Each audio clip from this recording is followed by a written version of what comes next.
Today's guest is Mike Kunard. He's a building materials expert at Hidden Steps Marketing. So, Mike, thank you for coming on the show. Hey, my pleasure. I really appreciate you reaching out and having an opportunity to, increase experience into this format. And education is key. Learning is key, and so right, you have to put in to get out as well. So I see this as a good opportunity both ways.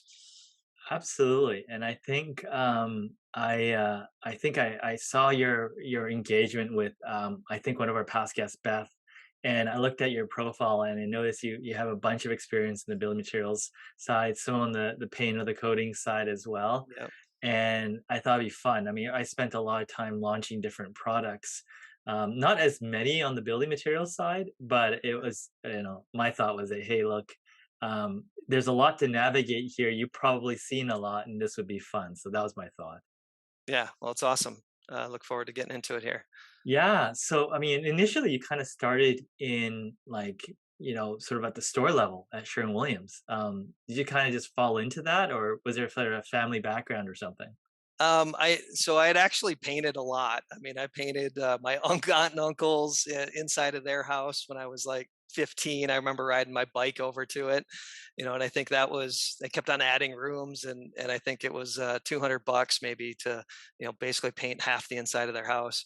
And then my dad had a big old Rambler with cedar siding on it, and we stained that to death. And then might have gotten into a little bit of trouble as the youngest child, and I think sometimes that was my penance, was to paint a family member's house. So I had background in it, literally, putting product on the wall. And then when I was a management major at the university, that was one of the internships that came up, was a manager trainee program. So I'm like, hey, I've still got shorts full of paint, on them. I should probably run to this this interview, and that's a little bit by default, but a little bit of background experience. I felt was positioning me to get that, and it stuck for about 7 years. Sure. And what did you learn through that experience? I mean, Sherwin's a big company. They have lots of processes. I mean, what did you learn through that experience? Yeah, I mean, I did internship, and then I did, into their manager trainee program, and I actually moved out to Las Vegas after graduating college. So I did the manager trainee program out of the Southwest division, which was nice to understand a big company, as you say, organizational divisions and districting and different things like that, and then have different management teams from where I did my internship in Minnesota, but then go out and see how things were different in the Southwest. And then I moved back laterally. So kind of all of that, career progression, that early career progression, I got in about the first 3 years. And then from a manufacturing perspective, I learned more about the company and the efficiencies after I went to smaller companies. Like, I learned about having vertical integration where you're controlling the entire supply chain, but then self-distributing versus, say, distributing to a two-step distributor or three-step or one-step. So I learned almost as much, I feel like, when I left about Sherwin-Williams as I knew when I was there, and that was also by design, because they were such an established company that they knew what their model was, and they stuck to it. So Sure. in management, I had my training programs and the curriculum and the Sherwin-Williams University. I mean, this was so long ago. We didn't do anything online. We did literally workbooks. And then when I went into outside sales, it was just very focused. I mean, I had a 20 square mile radius territory with 200 accounts in it that I could hardly keep up with. Today, I'm managing vendors and products nationally. So from 20 square mile radius to national, and actually even international, it's crazy. But they had process, they had structure, and they had success, and they had a winning formula. So I also learned from a stylistic perspective and a sales management process perspective on what they did and why. It was, you just go out and sell, we'll take care of everything else, Yeah. just blinders, like a racehorse. Right, just go out there and sell. make 10 calls a day, write them down, do your reports, and and start again next week. Yeah, they have a So very established process, and it was kind of that, because you must have dealt with other, sales rep in the company. Was 200 kind of the thing they figured that, you could keep up with, but you couldn't, back off and slack off? Or well, is there variable on sort of the geography and stuff like that? yeah, I mean, it was interesting. I mean, there was a veteran employee that handled one account, maybe two accounts, but really one big union shop in Minneapolis, and his territory was three times the size of mine. Right, I had these little pot and brush painters, and a couple of long shot opportunities, and I said, hey Dan, I said, what I wouldn't do to have one $3 million account, and he said, Mikey, let me tell you this. This is something that you should never wish for. They own me. They own me. They own me. Nights, weekends, 7 days a week, holidays, and that was a good lesson too, right? That don't be weighted down with just all of your eggs in one basket. Particularly if you don't have an $8 billion company behind you that can spread out some of the risk. So yeah, there's a million helping hands and words of wisdom that I've been so fortunate with, and I try to remember all of them and go back to them when I have decisions to make in my current day and the like. So Sure. So you mentioned something earlier about, small company, vertically integrated and self-distributing, and I thought, okay, some of those things line up. Okay, no two-step, right? No three-step or whatnot. But small company and vertical integrated don't necessarily go together. Walk me through that. well, I guess I meant they were vertically integrated. When I went to a smaller company, so after Sherwin-Williams, which Sherwin-Williams introduced me to the building materials industry through a couple of my accounts, and I felt like at Sherwin I was just in a paint company, if you will, as good and successful as they are. I had this thirst in my mid 20s, right, to understand distribution and co-op programs and pull-through and different things like that between different businesses. And at the same time, entering that market, which I did with the Trex decking company in early 2000, I learned while working for Trex, a smaller company, how vertically integrated and how successful Sherwin was in controlling all of the points of its success, from manufacturing to distribution, to private labeling, to direct sales force, to their stores group, to their commercial ends, all of those different things. So excuse me if I put those too close together, but I just thought it was interesting that you go from an $8 or $10 billion company to $100 million company, and you learn more about kind of some of the different structures that an organization can have in supply chain and low cost manufacturer producer, and some of those different things, and that goes back to Sherwin putting the blinders on, to stay focused, which was what I needed at 23 years old. So Yeah. So, when you went from a large company, I know, it's like, I say, trying to learn marketing from Coca-Cola, right? I right. mean, people, with like a 90% sort of recognition rate, it's a little bit different than introducing something new or with a smaller company. So tell me the transition when you went to a smaller company, you had your hands in many pots and probably not as many established processes. Yeah, and I would say that the next two stops in my career, I left a multi-billion-dollar company and went to about $150 million company. Was there for 3 years at the Trex company, and then went to a $30 million company. So it was increasingly terrifying, if you will.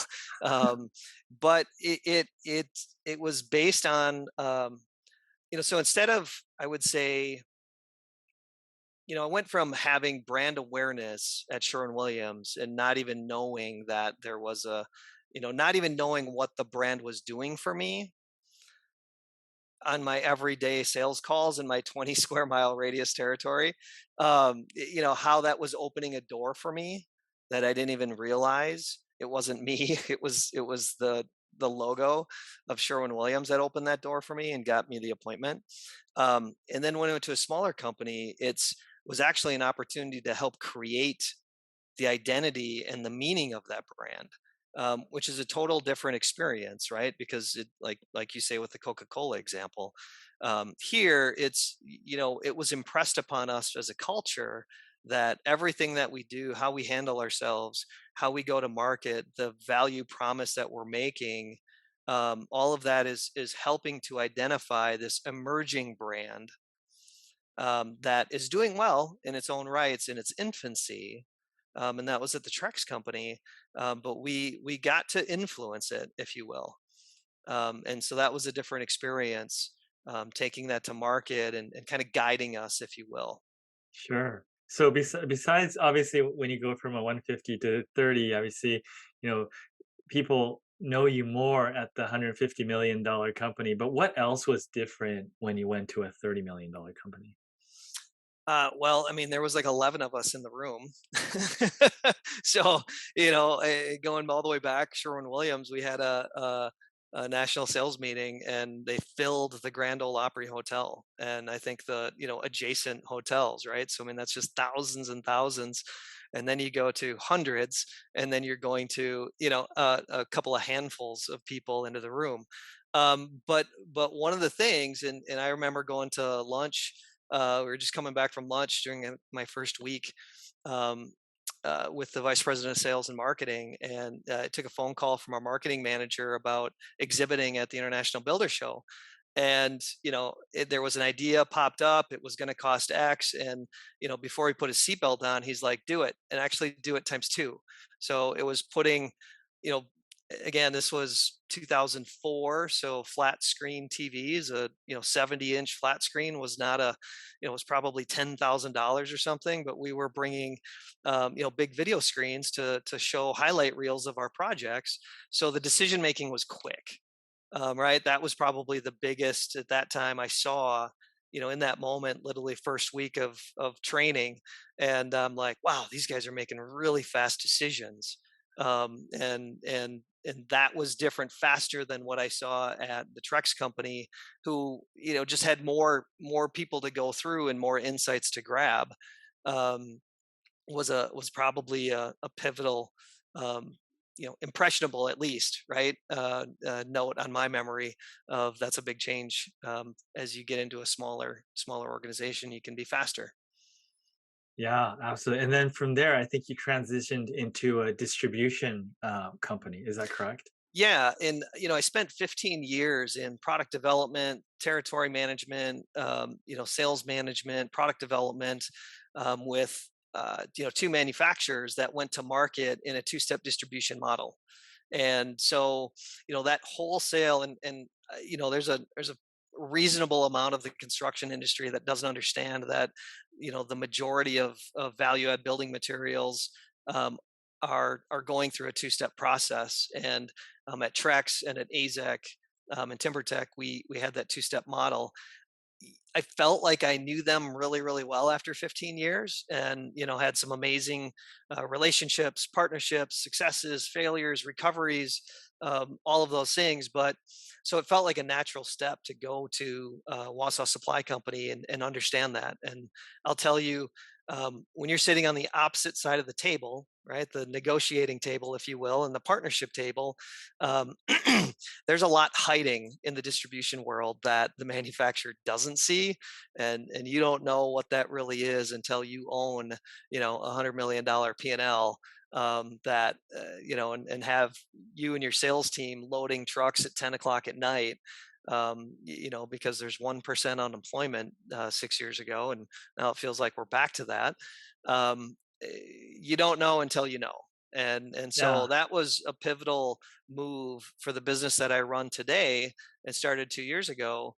Um, the first 20 years of experience was awesome on the manufacturer side, but I would say it's really the last 5 years, that I was in distribution, is what really was the glue to my story, or I should say my strategy on how to help smaller brand companies find those distributors. And that's what I'm doing today under Hidden Step Marketing. Sure, sure. Let me 2 questions come to mind when you're doing that. So, um, what is for people that don't fully understand this, what is the rationale for going two-step versus one-step as a strategy? Yeah, as a strategy, the big thing is getting material close to the market and in bulk, right? So there's Trex and AZEC, and there's people that overlapped both companies in time. So they'll get a smile at this because we've all said it 7,000 times. But is built on three tenets: make a better product, tell people about it, and make it easy to buy. And the last component, if you have if you have 200 SKUs, right? We've got different lengths of deck boards or trim boards. We've got different colors. We've got accessories. We've got fasteners, right? All of these different pieces and parts. You're going to ship them all from one manufacturing location in the east or in the west or in the south, and you're going to ship those nationwide. Or if your main driver of the last sale, if you will, to the contractors through a lumber yard, is a lumber yard going to stock all 200 of those? So you have to have, and then also, if they're not going to, which they're not, um, then how do you have an efficiency of manufacturing? Because you can't just put down 300 extrusion lines and then turn them all in one day in April because the season's in front of you, of decking coming on. So it's really about having, supply, making the product easy to buy to the lumber yards, but also to have any level of manufacturing efficiency, kind of the point of optimization where you have some inventory, but you also have raw material. And then you have $100 million out in the market that's ready to sell. Well, now we can forecast, we can plan, we can, do all of that supply management to get raw material in, to have WIP inventory, to have finished good inventory, and really build an efficient business model Yeah. that can a keep up with demand, but isn't so heavily saddled you know um, with idle capacity that's sitting there because you filled this month's orders, and now we have a bunch of machinery that's just sitting there. So it's really about finding that equilibrium of supply and demand is why there's a reliance on two-step distribution. Sure. It's just basically putting the products closer to your distribution network, taking the load off the inventory at the individual houses, but being able to turn that product around quickly enough that they can be responsive to a customer need. 100%. That's exactly Okay. right. Okay. So the other thing that you brought up was on the distribution side. If you're not managing the $100 million P&L, what they could be hiding? What could distributors be hiding or not be telling you? Well, it's how their organization runs, and how important inside sales and customer service is to a distribution versus outside sales. In from a manufacturer's perspective, I went into management with a new distributor. We fought through the purchasing negotiations. We talked about a startup strategy and how we're going to achieve success in X amount of time frame. Opening orders, marketing collateral, brand positioning, partnership announcements, and then we train the outside salespeople that are going to be out making the calls in the field and set up travel time. Yet, um, we didn't do anything about those who answer the phones. And I know, so when I was at AZEC, I launched actually with Wausau Supply, who I ended up going to work for. And I did a training seminar with their outside sales staff, and then I went and did training seminars with their inside sales staff. And I used the same presentation. And for the inside sales staff, it was the wrong presentation because the outside was just kind of the features, the benefits, the top line. You're making the introduction, maybe some tips and tricks on installation because that are easily demonstratable, hands on. But inside staff, I mean, their phone is lit up. I mean, if you see call centers, I mean, their phones are lit up nonstop, and it's, hey, how many screws are in that box? How many washers go along with that railing kit? How many? I mean, it is the finite details. What does that top rail weigh? What's the modulars of elasticity? What's the hook bow tolerance? I mean, all of the details. And the first time I went in and did a training session, it was like I failed. the inside sales group, because they are as much, if not more, of the horses in the engine that drive the experience, that I didn't realize as a manufacturer. Yeah. So that was one of the big things there, and then so another, and this is shaped, the vendors that I'm partnered with today, is what 3,000 SKUs looks like, and believing and living and understanding the 80/20 rule significantly better, and what that does to the profitability of a wholesale distributor, to see product on the shelf consuming space with dust on it, and it's not because of the forklifts or they weren't running a clean shop, it's because it hasn't moved, and damage, to understand what the real cost of damage is, managing returns and rejections and all of those things. It is so real, that it's driven me to where I'm at today, working with manufacturers that implicitly have a very small amount of SKUs, where we're focused on the 80/20 of opportunity, versus trying to create something that might appeal to even the furthest inquiry, if you will, because it's the most efficient for distribution, and we're starting from have been starting from scratch, right? I've got a company that I work with from Italy, that's not based in this market, and doesn't have much of a presence. So we have to be smart about what we're bringing in on the value proposition to win that customer acquisition. Sure, absolutely. From here, I'd say, I mean, building materials is one of the areas, a part of manufacturing where, unless you're vertically integrated and you have your own contractor or so installation group, the product isn't finished when it comes out of the factory, right? Like, Right. there's this whole process where you have to somehow affect quality control out in the field, which is tied to your reputation. How have you seen that happen? How do you manage that? What are your thoughts around that? Well, I mean, historically, right, there's been a lot of processes. Obviously, working for the big companies that I have, but number one, it's responsiveness, and these little things that you pick up, from different people, that I always try to do. When someone asks a question, particularly related to quality control, the first thing I do is answer yes or no, or I don't know. And then I can go through to my experience, or tolerances, or the next step process. But the first thing is answer the question. Is this a claim? Is this a warrantable claim? And the like. So speed is talked about a lot in in culture, I think, conversations. I've had multiple speakers come into organizations, and speed kills, speed wins, all of these things. And I would say in customer service, quality control, those types of things, I think that's right. I don't know that that's the answer every time, with every decision we have, out there, but I think for customer service, yes. So the other thing is proper training up front. I've been doing some Instagram reels of showing contractors on an illuminated glass railing system that I represent, and involved in. And we have 16 lights that come in a kit, and I show on the wiring that here's, I've got a bunch of lights in my hand, and I'm like, look, all of these are yellow.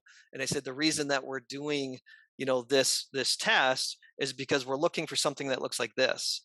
And then I hold up a blue one, right? And it's one of these kids is not doing the same as the others, and we're trying to show in installation, education, and training, not just the features and benefits and the basic installation, but in technology and social media is so awesome, in drones, because we can get vantage points of live applications, not just renderings of how to install something, but then also showing the consequence. And I did this back in PVC trim, as I told a room of 75 contractors. I led with a picture of a product failing because of improper installation. And it got their attention. I mean, the boards weren't supposed to have a gap that was, this wide between them. It was supposed to be a nice tight miter. And I led with, if you don't pay attention to the next slide and a half, don't call me if you get this situation on your job, in the spring after a big swing in temperature change. So, I think some of it we can address, quality control with installers, showing them what happens if you don't do it. So I installed Sure. a four-prong lighting system inaccurately, intentionally, and said, "Listen, I'm pushing yellow, and this one's turning blue. This is going to be you if we don't do, the installation according to the examples that we're giving here." Nice. I like that idea. So, you mentioned about getting a new distributor that's not in the market or manufacturer in the market up and running, which is really interesting. How hmm do you, well, you talked about the product focus, right? Because obviously you can't launch 3,000 products at once. You got to focus on a very finite number of them. Um, Geography wise, how do you think about that? Or how quickly can they expand? And what sort of things do you think about when you're trying to get someone off the ground? Yeah, I mean, there's population densities. I've been in the industry for a while, and I know what markets are moving in what direction. I've been in the value added outdoor living products space for basically my whole career. So there was an early principle that somebody said at Trex, which was, if you don't know where to point your car in the morning, go point it towards hills, greens, or water, because there's going to be a deck built there, and it's going to be a nice one. Right, and it's real. I mean, they're not wrong by saying that. So it's rewarding and comical that the things that stay with you for 17 or 18 years now, when that was told to me in a decent sized group, back time from Andy Ferrari, from the Trex company. And so that's a staple. And if you're selling synthetic decking material, and like I work with Tiva Building Products, who makes a PVC decking, Oklahoma, where everything's slab on grade and there's a lot of concrete, a lot of brick. That's not the number one market to go to. Yeah, So, I have two glass railings. One has a Miami-Dade certification, our Italian Alavetro. So, they invested into the Miami-Dade certification. So we're hitting that Florida market and the whole East Coast pretty hard because we have a competitive advantage, where we passed without adding a bunch of adhesive products to a cladding, and that you don't need a top rail, so you can get that maximum view and still have a Miami-Dade certification. sure, And absolutely. And then uh, you mentioned, so from that, right? Competitive advantage, certifications that give you a competitive advantage. In terms of going into the market, reps, company employees, how do you think about launching something that's well, it's chicken and egg, right? Boy, if you hire a bunch of reps, they're gonna get more feet on the street and the like.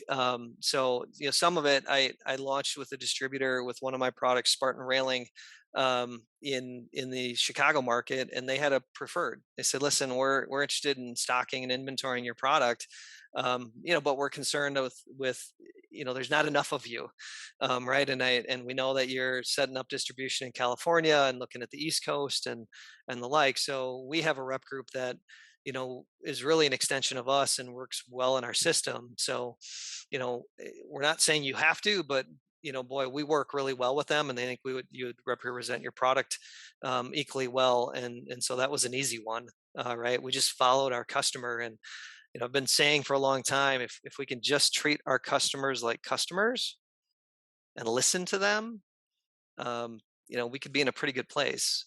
So that's an example of where we've done it there. In other markets, yeah, it's me on a plane, it's my partner on a plane, and also looking at kind of independent rep groups, to support our business and sometimes get that largest customer acquisition.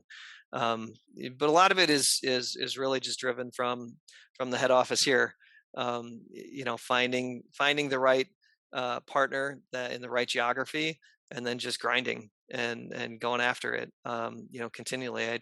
The one in Chicago said no to me twice, but not the third time. what changed it? pull through. So we got end user demand. We went into the market, we talked to contractors, we asked for the opportunity, and then also asked them to come on a ride that we're creating, and we believe in strongly is that there's a category shift in the outdoor railing market. There's a category shift to glass. Glass has been around forever, but it's the ultimate view.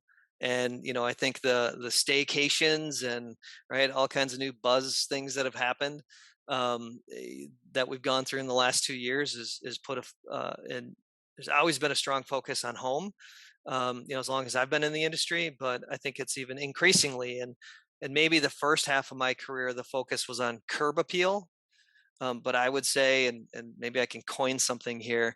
There's something about a backyard appeal, kind of that's growing, and that's the luxury backyards and the like. So Yeah, and then also just going back to the distributor thing, how do you handle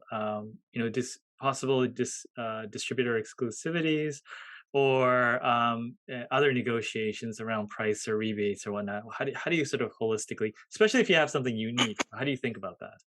yeah, I mean, for the products that I have, I have two glass railings, and one of them is not new to the glazing side of the market, but it's brand new to the lumber building material side of the market. Um, so on the glazing side, there's not going to be any exclusivities, because it's a less structured side of the industry where a lot of different people sell to a lot of different people. Whereas on the lumber building material side, it's manufacturer sells to distributor, distributor sells to lumber yard or one step or box store, and then they sell to a homeowner or contractor. So it depends on the product. We've chosen with Spartan Railing to have more of a neighborly approach versus we must have dual distribution in every single market, because we don't have all of the resources. We don't have all of the backing. And for the product line, we think we need the right partners, and we're giving them an opportunity to reinvest into the business because we need their reinvestment. But we also want it that way. So we want overlap that as much as we can. When you get into small up in the New England states, it's some geographies are more difficult to have just one distributor. But it's a conscious choice. It's our strategy that we mapped out before we went and had a single conversation. Can we do this with one distributor in a market? What does that look like from a supply chain? What does that look from an order frequency? How much pressure does that put on us to hold inventory for them? What are we prepared to do? And so at the end of the day, we agreed in strategy that we want neighbors. We don't want mortal enemies sitting in Central California. But if there's somebody in Oregon that comes down into the overlaps a little bit into California, and they can share some inventory if they have an outage, or help a person out, that's what we want. We want the neighborly model for that one. So Sure. it depends on the product, and what the offering is, and really the position of the manufacturer, um, to pick out that strategy on what is going to best service them, um, going forward, and then stay to it and execute. Yeah, and it sounds like there's a lot of transparency coming in when talking with people that this is the way it's going to go. Yeah, it is all. I mean, I've been through, I've worked for companies that have gone through multiple rounds of private equity and going public and all of that. We're as transparent as a publicly traded, but just based on who we are. This is our experience. We're not we're self capitalized and funded, and this is what we're building. This is our vision. This is our strategy to get there. This is the protection that we can offer you, if you will, and this is how we're doing it. Yeah. So in building materials industry, I mean, economy so scale is a very prominent factor for a small organization. What sort of levers or strategies can a smaller organization take to kind of cut through and build volume themselves? Yeah, I mean, I can, speak to my own, pretty well, but again, that partner selection and then value creation. It's I've had conversations that have strung out for 14 months, in different markets. And the first distributor that we got for Spartan Railing, I'll use as an example, is I think we got a the courting started around May. Um, I got a signed distribution agreement November 1st, and we didn't launch until March 1st. So that's a pretty long sales cycle, right? To get going. Um, so being able to float that is one thing. So right, it took some investment to be able to float that, and we did whatever we had to survive in the first year without a distributor. So we sold projects direct to contractors, which is outside of that nice tight vertical supply chain, but we did it knowing that we're going to sell at a discount to the distributor. The distributor is going to mark it up to the lumberyard around X percent, and the lumberyard is going to sell it to the contractor for Y percent. So when we sold a job direct, we did it thoughtfully. So, we did a $40,000 job in California, that now today that contractor is buying through a lumber yard, and the pricing wasn't disrupted because we sold it high enough with the forethought that we're Sure. going to get distribution. So that job bought us a couple of months, and then also some testimonials, and then also some content, and then also to be able to get an ad in a trade publication that made the phone ring from building material distributors out of California that's distributing our product out there. So um, all of those things, are steps in place. So that was a long process to get that distributor, but we had buy signals, we had good partner signals along the way. I've had other similar length conversations, but there's no commitment. And you have to be careful about those, man. I need a distributor in this market that I'm, not directly speaking to, but speaking to. I need a distributor in that market. It's a big market opportunity for us, but they're not showing signs of commitment. They're asking questions. They're still kind of poking at it from 10 feet away. Um, and I'm just waiting for the right partnership. And I think Yeah. the right partner and then the strategy to go and make them successful. I mean, I don't care what the economy's doing. From Yeah. what I've experienced in 25 years, um, you just have to go out and create value to the right partner. Yeah. Now, it just sort of going back to you expanding to distribution, and there's that layer of technical support, whether it's technical sales support that comes with that. How do you think about that? Because it's a small organization. As you're fanning out, being close to the project comes challenges during this transition. How do you think about keeping that in sync, or do you offload that to your two-step distributors, or do you own that? Yeah. So, I mean, I'll never say offload it to a two-step distributor. And I know you're just using words there, right? But we'll help them manage it. So, again, finding the right partner. So my partner in California has had a product specialist that can dedicate an inordinate amount of time towards three products, ours being one of them. So that person covers a greater geography, is heavier trained to the ins and outs, and can handle that with guidance. I can be on a job site in California today at 1 o'clock. How? FaceTime, right? Or a Teams meeting. So, and in what we're selling, what we're manufacturing and putting out in the market isn't so complex that it can't be, viewed and assessed, and coached around to help troubleshoot, find the solution, try a couple of different things, and get after it that way. So it's a combination of remote with our existing customer base, but then quarterbacked, if you will, from us. And if it escalates and right, we can't see the root cause or something, and we need to head out and jump on a plane, we do, or we will. Yeah. Perfect. Is there anything that I did not ask you that you wanted to cover? I no, I think this was good.